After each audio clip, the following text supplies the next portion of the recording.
Hi everyone, welcome back to Active Mindfulness Tuesday Questions. As always, I'm Gemma, I'm a mindfulness teacher and psychologist, and I'm here to answer your questions about either mindfulness or mindfulness for sports performance enhancement. And I have a question today from a lady called Lynn who actually took a mindfulness course of mine and asked a question at the very end session, which I asked her and she felt she would like to share with everyone. So the question was actually about me and my practice and whether I ever kind of fall off the wagon of practice and how I get back to it. And I just wanted to say, yes, absolutely. There are times where you're going to practice more than other times. There are going to be times where it's much harder to practice than other times. As you get more experience, as you get more practice, you learn a little bit more about how to put mindfulness into your life in a more informal way, even when you're finding it more difficult to do the longer formal practices for one reason or another.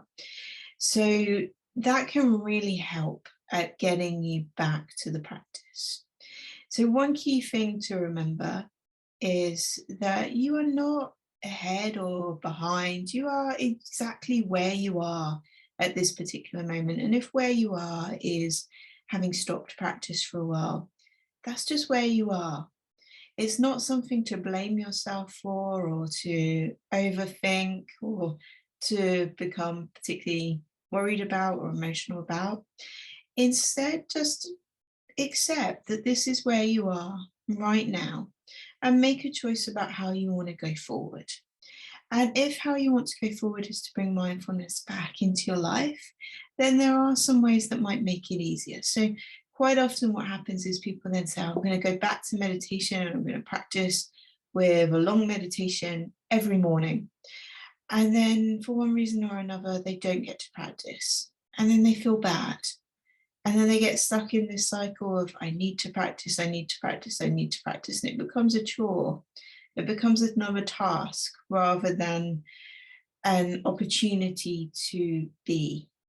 So what I would say is start by just incorporating the idea of mindfulness back into your life. So remembering the definition that mindfulness is the awareness that emerges when we learn how to pay attention to the present moment in a particular way that is deliberate, on purpose, and non-judgmental.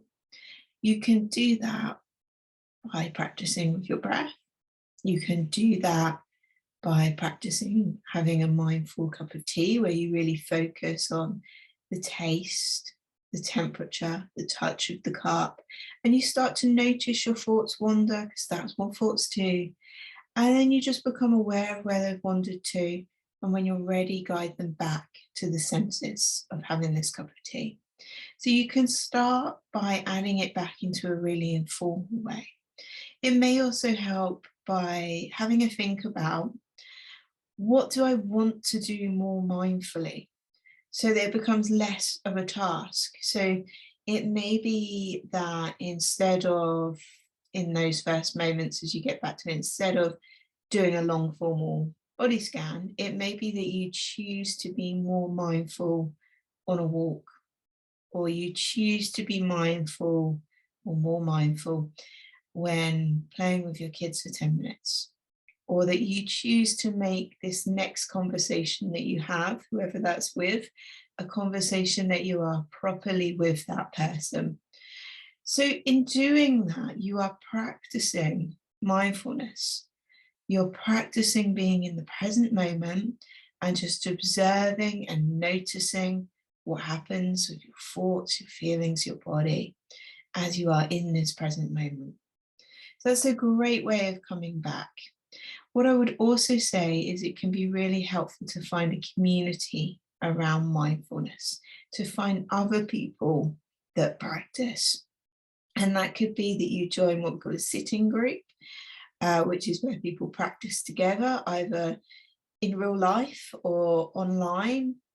Particularly at the moment with COVID, a lot of things are online.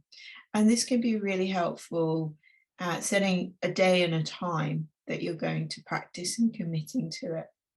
And it can also be really helpful to surround yourself with people who want to talk about mindfulness.